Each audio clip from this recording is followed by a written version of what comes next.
रोटी, कपड़ा और मकान इंसान की मूलभूत आवश्यकताएं हैं, लेकिन हाल के दिनों में इसमें एक और चीज़ शामिल है, इंटरनेट।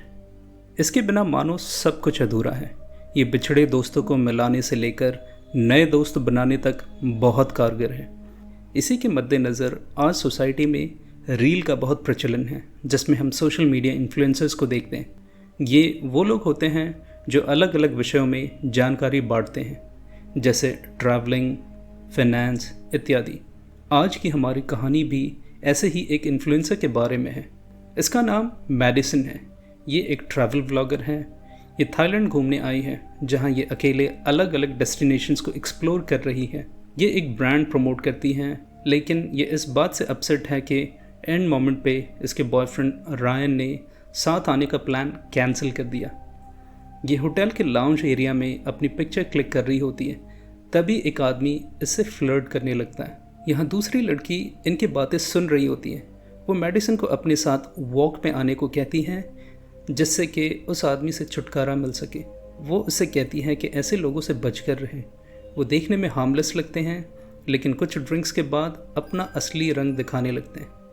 वो खुद को इंट्रोड्यूस करती हैं और अपना नाम बेकी बताती हैं।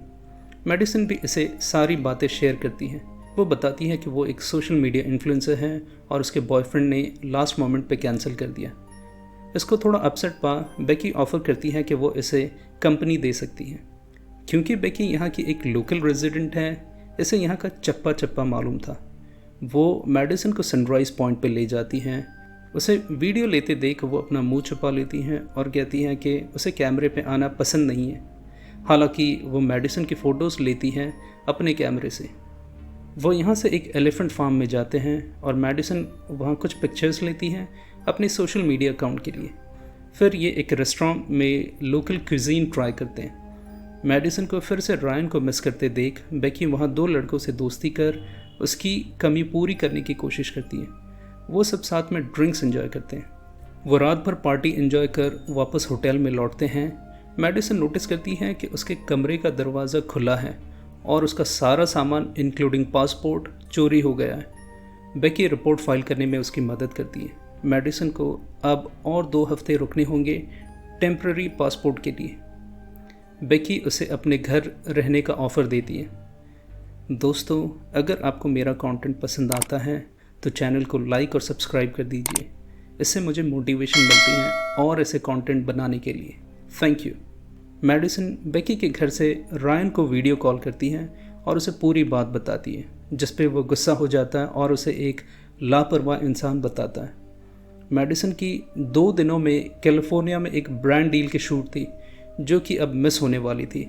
रायन के रवैये को देख मैडिसन उसे ब्रेकअप करने को कह कॉल डिस्कनेक्ट कर देती है। बेकी उसे कुछ और खूबसूरत नेचुरल डेस्टिनेशंस पे ले जाती है, जिससे उसका मूड लाइट हो सके। वो एक केव को एक्सप्लोर करते हैं। मैडिसन अपनी सारी जर्नी एक डायरी में नोट करती है, जो वो हमेशा अपने साथ कैरी करती है। बेकी इसे अपने दूसरे घर ले आती हैं। ये प्रॉपर्टी शहर से दूर जंगल में है। वो उसे कहती है कि उसने एक सरप्राइज़ प्लान कर रखा है अगले दिन के लिए। वो एक सिक्लूडेड आइलैंड में आते हैं। वो थाईलैंड से कई किलोमीटर दूर थी। यहाँ फ़ोन का नेटवर्क भी बंद था। वो बॉनफायर के बगल में बैठे ड्रिंक्स एंजॉय करने लगते हैं। मैडिसन मजाक से कहती हैं कि तुम मुझे मारने का प्लान तो नहीं कर रही, जिस पे वो कहती हैं मैं तुम्हें मारूंगी नहीं, लेकिन यहाँ ज़िंदा छोड़ जाऊंगी। सुबह तुम्हारी जब आँख खुलेगी खुद को अकेले पाओगी।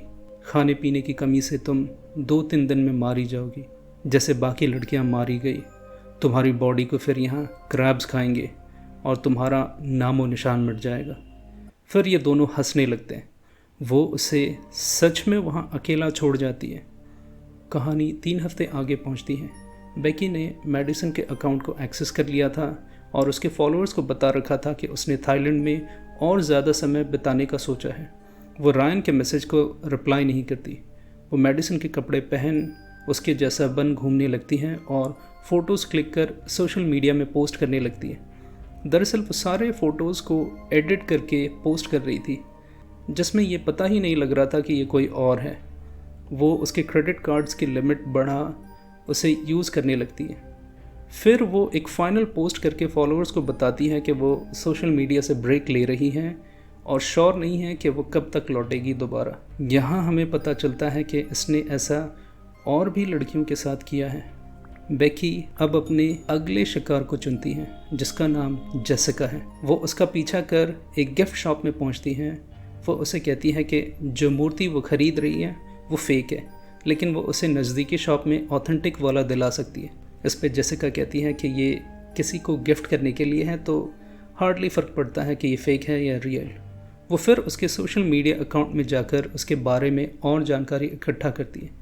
वो उसे बार में मिलकर कहती है कि वो उसकी फ़ैन है जो उसे काफ़ी समय से फॉलो कर रही है। उसने पिछली बार इसलिए नहीं बताया क्योंकि वो उसके पर्सनल स्पेस में घुसना नहीं चाहती थी, लेकिन बात भी करना चाहती थी, तो उसने मदद करने की पेशकश की थी। वो कहानी बनाती है कि वो एक टूरिस्ट है जिसे अकेले आना पड़ा क्योंकि उसके बॉयफ्रेंड ने लास्ट मोमेंट पे कैंसिल कर दिया, जबकि हकीकत में ये मेडिसिन की स्टोरी थी। अब ये दोनों साथ में घूमने लगते हैं। इसी बीच ये उसके होटल के कमरे के कीज़ चुरा लेती है, जैसे इसने मेडिसिन के साथ किया था। जेसिका बताती है कि उसकी एक मीटिंग है स्पॉन्सर्स के साथ, सो वो बेकी को बाद में मिलेगी। इसी बीच वो उसके कमरे से उसकी चीज़ें चुरा लेती है। फिर वो उसके साथ वही खेल खेलती है, लेकिन इस बार कुछ अलग होने वाला था। रायन मेडिसिन को एक सरप्राइज़ देना चाहता था। मेडिसिन ने जिस विला को बुक कर रखा था वहाँ बेकी जेसिका को लेकर आई थी। रायन को बेकी के बारे में नहीं मालूम था। वो कहती है कि मेडिसिन ने उसके साथ ब्रेकअप कर लिया था, जिस पे वो रिप्लाई करता है कि वो सब ठीक करने आया है, लेकिन वो सरप्राइज़ था। वो बताता है कि मेडिसिन ने इसे इन्फॉर्म नहीं किया कि वो किसी और को साथ में रख रही है, क्योंकि ये विला मेडिसिन के नाम पे बुक था, लेकिन इसकी पेमेंट रायन ने की थी। बेकी कहती है कि मेडिसिन ने उससे ज़िद की थी कि वो उसके साथ आकर यहाँ रहे। बेकी मेडिसिन के नंबर से रायन को कॉल करके उसे यहाँ से जाने को कहती है क्योंकि वो उससे ब्रेकअप कर चुकी है, जिस पे वो कहता है जब तक वो फेस टू फेस मिलकर बातें नहीं करता वो यहाँ से नहीं जाने वाला। दरअसल ये सिस्टम जनरेटेड कॉल था जो बेकी स्पीच टू वॉइस में कन्वर्ट करके कर रही थी। जेसिका के इंसिस्ट करने पर रायन भी उनके साथ घूमने निकलता है। रायन उससे पूछता है कि वो बेकी को कब से जानती हैं। वो बताती हैं बेकी से वो कुछ दिनों पहले ही मिली। रायन कहता है मेडिसिन किसी अनजान इंसान को अपने घर नहीं लाती। इस पे जेसिका कहती है कि बेकी ने उससे कहा था कि ये विला उसका है। रायन कहता है ये गलत है। मेडिसिन ने जिस होटल में चेक इन किया था वहाँ उसका सारा सामान चोरी हो गया था। उसने फ़ोन पे बताया था कि वो जल्द ही घर लौटना चाहती हैं, लेकिन इस इंसिडेंट के बाद मानो वो यहाँ से जाना ही ना चाहती हो। ये सब बहुत वियर्ड है। जेसिका टॉन्टिंग वे में कहती है ध्यान रखना होगा फिर से चोरी ना हो। ये साबित करता है कि जेसिका को अब बेकी पे शक होने लगा था। ये सब बार में होते हैं, तभी बेकी को जेसिका का मैसेज आता है जिसमें वो रूम में हुए चोरी और उसके रूममेट के बारे में बात करना चाहती थी। ये फ़ोन मेडिसिन का था जो बेकी यूज़ कर रही थी। अब इसे भी समझ आ गया कि जेसिका को फंसाना आसान नहीं होगा क्योंकि वो अलर्ट हो चुकी हैं। जेसिका लौटकर विला में आती है। उसने टैक्सी रोक रखी थी ताकि वो अपना सारा सामान समेटकर उसी टैक्सी में वापस चली जाए। बेकी भी वहाँ आ जाती है। जेसिका बहाने बनाने लगती है कि उसे एक होटल मिल गया है, तो वो उसे बॉदर नहीं करना चाहती है, इसीलिए वो वहाँ से जा रही है। इस पे बेकी बताती है कि उसने टैक्सी वाले को पैसे दे दिए और वो वहाँ से चला गया है। जेसिका फिर भी वहाँ से निकलने की ज़िद करती है और पूछे जाने पे वो बेकी को कन्फ्रंट करती है कि मेडिसिन का भी सामान चोरी हो गया था उसके जैसे ही, और बेकी ने उससे कहा था कि वो विला इसने अपने बॉयफ्रेंड के साथ बुक किया था, जबकि उसकी सुनाई सारी स्टोरी रायन की स्टोरी से मैच करती है, जिसका साफ मतलब है बेकी झूठ बोल रही है। जब वो अपनी झूठ को कवर अप करने के लिए मेडिसिन को अपना दोस्त बताती हैं तो जेसिका कहती है कि उसके लापता होने में इसी का हाथ हो सकता है। वो कहती है कि वो इन सब में नहीं पढ़ना चाहती। अब जब सब कुछ खुली किताब थी तो ये अपने असली रूप में आ जाती है। ये उस पर अटैक कर देती है। जेसिका अपनी ज़िंदगी की भीख मांगती है, लेकिन वो कहती है कि तुम्हें कोई ढूंढ भी नहीं पाएगा और उसे ख़त्म कर देती है। बेकी उसकी बॉडी को ठिकाने लगाने की तैयारी में थी, तभी रायन अपने दोस्तों को लेकर वहाँ आता है। वो जेसिका के बारे में पूछता है, जिस पे वो कहती है कि उसने किसी दूसरे होटल में चेक इन कर लिया है। वो उसे अपने दोस्तों को वहाँ से ले जाने को कहती है, ये कहते हुए कि अगर उसने इस बारे में मेडिसन को बता दिया तो उसकी दिक्कतें और बढ़ जाएंगी, क्योंकि उसकी रिलेशनशिप पहले से ही खतरे में थी। बेकी अब रायन को भी रास्ते से हटाना चाहती थी। तभी मेडिसन का फ़ोन बजता है, जिसमें रायन ने जेसिका की एक फ़ोटो लाइक की थी। उस पिक्चर में बेकी को साफ देखा जा सकता था। अब वो नई चाल चलती है। वो मेडिसन के अकाउंट से एक पिक पोस्ट करती हैं, जिसमें वो एक आदमी के साथ होती है जिसे उसने अपना बॉयफ्रेंड बता रखा है। रायन उस पोस्ट से अपसेट हो जाता है। तभी बेकी उसके कान भर देती हैं, ये कहते हुए कि तुम 7 समुंदर पार उससे मिलने आए और उसने भाव भी नहीं दिया, शायद वो तुम्हें डिज़र्व नहीं करती। बेकी उसके ड्रिंक को स्पाइक कर देती हैं। वो अपनी और मेडिसिन से जुड़ी कहानियाँ सुनाने लगता है। वो उसे नशे में धुत करा के घर ले आती हैं और उसके साथ अश्लील हरकत करती हैं। उसके फ़ोन को फेस से अनलॉक करती हैं और उस पिक्चर को डिलीट कर देती है जिसमें बेकी दिख रही थी। बेकी रायन को अलविदा करती हैं। वो कैलिफोर्निया के लिए निकल रहा होता है, क्योंकि अब यहाँ और रुकने का कोई मतलब नहीं था। तभी उसे वो फ़ोटो देख वो लोकेशन याद आती है जहाँ की पिक मेडिसन ने पोस्ट की थी अपने नए बॉयफ्रेंड के साथ। वो दरअसल वही होटल थी जहाँ वो स्टे कर रही थी। रायन लाउंज में बैठा होता है। उसे वही आदमी मिलता है जो मेडिसन के साथ फ्लर्ट कर रहा था। वो मेडिसन की पिक्चर देख उसे नहीं पहचान पाता, लेकिन जब रायन मेंशन करता है कि उसके रूम में चोरी हुई थी, तब उसे याद आता है। वो बताता है कि वो एक लड़की के साथ थी जिसके चेहरे पे एक बर्थ मार्क है। रायन कहता है कि ये फ़ोटो कल ही पोस्ट की गई थी, जिस पे वो आदमी कहता है उस इंसिडेंट के बाद दोनों ही नहीं दिखे और जो पिक उसने दिखाई वो सनी डेज़ की है, वो इन दिनों की हो ही नहीं सकती। अब रायन का शक गहराने लगा था। रायन मेडिसन के बेस्ट फ्रेंड को कॉल करता है। वो बताता है कि उससे उसकी बात हफ्ते पहले हुई थी, लेकिन चैट पर, वीडियो कॉल नहीं। वो ये भी बताता है कि जो फ़ोटो उसने नए बॉयफ्रेंड के साथ पोस्ट की हैं वो कोई मजाक लग रहा है, क्योंकि अगर वो किसी को डेट कर रही होती तो वो डेफिनेटली उससे शेयर करती। वो उससे हर छोटी से छोटी बातें शेयर करती हैं।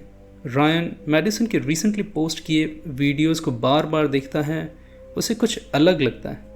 वो रिवर्स इंजीनियरिंग करके एनालिसिस करता है तो उसे समझ आता है कि ये बेकी हैं जिसने वीडियोस एंड पिक्स एडिट करके मेडिसन के अकाउंट से पोस्ट किए हैं। वो लौट कर बेकी के पास आता है। उसके बैग से उसे मेडिसन की वही डायरी मिलती हैं जिसमें उसने उस आइलैंड का जिक्र किया था। अब रायन के सामने चीज़ें साफ थी। जैसे ही बेकी वहाँ आती हैं, वो उसके सर पे वार कर उसे चेयर से बांध देता है। वो उसे डायरी दिखा पूछता है कि मेडिसन कहाँ है। वो इसे पुलिस की धमकी भी देता है। बेकी उसे मेडिसन के पास ले जाने के लिए राज़ी हो जाती है। वो उसे पानी में डुबोकर उसकी जान ले लेती है। वो मेडिसन के अकाउंट से एक और पोस्ट डालती है जिसमें मेडिसन ये कहती है कि रायन उसे 3 साल से फिज़िकली अब कर रहा है। उस पोस्ट के बाद रायन को भर भर कर गालियाँ मिलती हैं। वो रायन की बॉडी को ठिकाने लगाने के लिए उसी आइलैंड पर जाती है। वो वहाँ पर लकड़ी के जले हुए टुकड़े और खुरेते हुए निशानों से समझ जाती है कि मेडिसन अब भी जिंदा है। वो उसे ढूंढते हुए उस आइलैंड में और अंदर जाती हैं। अचानक मेडिसन उस पर वार करती हैं। वो उस पर एक ज़ोरदार लठ मारती है। जब उसे होश आता है तो वो देखती है मेडिसन उसकी बोट लेकर वहाँ से निकल गई। वो हंसने लगती है। ये वो हंसी है जो आपको तब आती है जब आपका दिमाग काम करना बंद कर दे। इस आइलैंड का सीक्रेट सिर्फ मेडिसन और बेकी के पास था, जिसका मतलब है वो यहाँ से अब कभी नहीं निकल सकती। मेडिसन अपनी आज़ाद ज़िंदगी की ओर बढ़ती है। Thank you for watching and please subscribe to my channel.